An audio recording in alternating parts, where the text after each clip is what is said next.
Hey everyone, and welcome to this deep dive, into the world of business strategy. Yeah, that's right. We're going to be your guides today as we kind of unpack this classic Oh article yeah, by Michael E. Porter you know it. called What is Strategy from the Harvard Business Review. This article is like the holy grail Mhm. for anyone who wants to understand, what truly gives businesses that competitive edge. And you might be surprised to learn that it's not just about being efficient. Okay, so let's unpack this right away because I think a lot of people just assume that efficiency is the key. Right. You've got things like total quality management, benchmarking, all aimed at squeezing out the most value with like minimal waste. Yeah, we've all heard the buzzwords lean and mean, continuous improvement. But Porter throws down the gauntlet right from the start. He says that all this operational effectiveness, while important, is not the same as strategy. Hold on, why not? Isn't a well-run machine a good thing? It is, but here's the catch. Everyone else is trying to do the same thing. Think about those fast food chains battling it out for the quickest drive-through times, or delivery companies constantly trying to shave minutes off their shipping times. Yeah, they're all racing to the top of the same hill. Exactly. And that's where Porter's concept of the productivity frontier comes in. Imagine a line that represents the best possible output a company can achieve for a given input. All those companies obsessed with operational effectiveness are sprinting towards that line. But the problem is, the line keeps moving. So it's like they're on a treadmill running as fast as they can, but never actually getting ahead. You got it. As technology evolves and best practices emerge, that peak of operational effectiveness keeps shifting. So you might be thinking, great, I'm constantly improving my business, but the goalposts keep moving. And that's exactly Porter's point. Strategy is about finding a way to leapfrog the competition, not just keep pace. So how do you leapfrog the competition? What does real strategy look like then? According to Porter, it's about choosing a unique and valuable position in the market. It's about doing things differently from your rivals in a way that delivers distinct value to your customers. Okay, so not just being better, but being different. Can you give us, so it's not just about having a catchy slogan, it's about a whole system of activities that are strategically aligned. Precisely. And another great example Porter uses is IKEA. They've carved out a unique position by offering stylish furniture at incredibly low prices. Oh, I love IKEA. It's like a giant treasure hunt. You get to wander through those showrooms, get inspired by the room setups, pick out what you like, and then conquer the challenge of getting it all home and putting it together yourself. You see, all those elements, from self-service model to the ready-to-assemble furniture, contribute to IKEA's low-cost, stylish positioning. It's a carefully orchestrated system that reinforces their strategic choices. It all makes so much sense when you look at it that way, but it also seems pretty counterintuitive. You'd think that offering more services and options would make customers happier, but Porter seems to be saying that less can be more. That's a great observation, and it leads us to one of Porter's most crucial points: trade-offs. He argues that trying to be all things to all people is actually a recipe for strategic disaster. So you're saying that sometimes saying NO is just as important as saying yes. Absolutely. True strategy involves making tough choices about what not to do. You have to be willing to sacrifice some potential customers or features in order to excel in your chosen area. That's a pretty radical idea in a world where everyone's trying to please everybody. It is, but think about it this way. If Southwest tried to offer fancy meals and first-class seats, it would undermine their entire low-cost, high-efficiency model.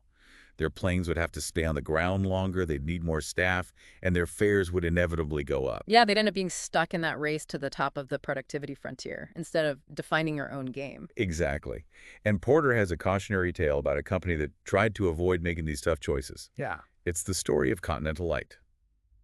But we'll save that for part 2 of our deep dive. Ooh, a cliffhanger. All right, listeners, you'll have to stay tuned to find out what happened to Continental Light and how this whole idea of fit ties into strategy. We'll be right back after. But we'll be right back Yeah. with part 2. Okay, we'll pick it up with part 2. Welcome back.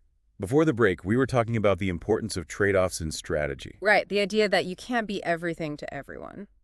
And you were about to tell us about Continental Light. Ah yes, Continental Light.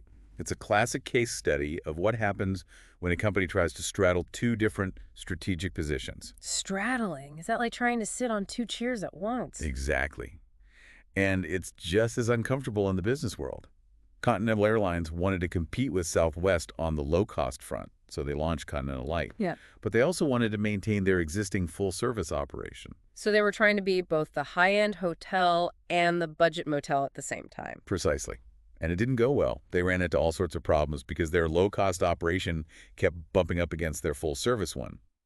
For example, their Continental Light planes were often delayed because they were still using hub-and-spoke systems designed for full-service airlines. Ah, so the very structure of their operations was working against their low-cost goals. Right. And they couldn't offer the same frequent flyer benefits to their low-cost customers without upsetting their full-service passengers. It was a logistical nightmare and a customer service disaster. So trying to avoid making trade-offs actually ended up hurting them in the long run. Exactly. It diluted their brand, confused customers, and ultimately failed to deliver on either strategic position. It's a powerful reminder that strategy is about making choices and sticking to them. And that leads us to another key concept that Porter emphasizes: fit. Okay, we talked about operational effectiveness and strategic positioning, but what does fit mean in this context? Think of it like a puzzle, where each piece represents a different activity your business performs. Porter argues that for a strategy to be truly effective, all of those pieces need to fit together seamlessly. Ah, so it's not enough to just have a bunch of good ideas. It's about how those ideas connect and reinforce each other. It's about creating a system where the whole is greater than the sum of its parts. You got it. And the tighter the fit, the harder it is for competitors to copy you, and the more sustainable your advantage becomes. So it's like building a fortress, every brick supporting the others, making it incredibly strong and resilient. That's a great analogy. Let's go back to IKEA for a second. Remember all those little details we talked about earlier? The self-service model, the ready-to-assemble furniture, the in-store childcare. Yeah, I was picturing myself getting lost in that maze of a showroom again. Well, those aren't just random quirks. They're all carefully designed to support their low-cost, stylish positioning. So even the maze-like layout of the store is part of the strategy. Absolutely. Yeah. It encourages you to wander through all those different room setups, which in turn makes you more likely to buy more stuff. It's brilliant, really. They've turned the entire shopping experience into a strategic asset. And remember, fit also drives operational effectiveness. When your activities are aligned, improvements in one area naturally lead to improvements in others. So it's like a virtuous cycle, everything working together to create a more efficient and effective business. Exactly. And weaknesses are also more easily exposed because they disrupt the flow of the system. Which means you can address them more quickly and effectively. Now, you might be thinking, this is all great for CEOs and big companies, but how does this apply to me? Yeah, I was just thinking the same thing. I'm not running a multinational corporation, so why should I care about strategic fit? Well, the truth is, understanding these concepts can be incredibly valuable, no matter what your role is or what your aspirations are. Whether you're starting a business, navigating your career, or simply trying to make sense of the world around you, this strategic lens can give you a real edge. Okay, I'm intrigued. Tell me more about how this applies to everyday life. So you're saying this isn't just about corporate boardrooms and million-dollar deals. Not at all. Let's say you're thinking about starting your own business. Understanding how to create that unique and valuable position is, absolutely crucial. It's not enough to just offer a decent product or service. You need to figure out what makes you stand out from the crowd. So it's about finding your niche and really owning it. Precisely.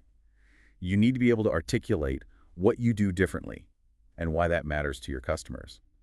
And that goes beyond marketing slogans. It's about aligning every aspect of your business to deliver on that promise. I'm starting to see how this could apply to my own career, too. It's not just about working hard. It's about being strategic about how you contribute value. Absolutely. If you're working within a company, understanding strategic positioning can help you see the bigger picture. It can help you figure out where you fit in and how your work contributes to the overall success of the organization. So I can use these concepts to make myself more valuable to my employer. Exactly.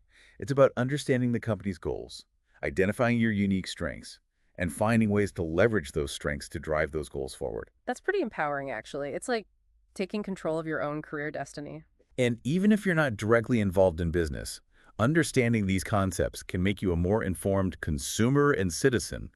You'll start to see the world through a different lens, noticing which companies have a clear strategy and which ones are just drifting along. So it's like having a secret decoder ring for the business world. Precisely. You'll be able to spot the companies that are truly innovating and creating value, versus those that are just trying to keep up with the Joneses. This has been an incredible deep dive. I feel like I have a whole new toolkit for understanding the world of business. I'm glad to hear that. And remember, this is just the beginning of your exploration. Before we wrap up, is there one final thought you'd like to leave our listeners with? One of the most striking points Porter makes is that a good strategy should have a horizon of a decade or more. Think about that for a second. In our fast-paced world, how many companies are actually playing that long game? Yeah, that's a pretty mind-blowing idea. It goes against our instant gratification culture. It does. But it also underscores the power of long-term strategic thinking. It's about making choices today that will set you up for success, not just next quarter, but 10 years down the road. That's definitely something to ponder. Thanks for joining us on this deep dive into the fascinating world of business strategy. We hope you've learned something valuable that you can apply to your own life and work. It's been a pleasure. Oh. Until next time.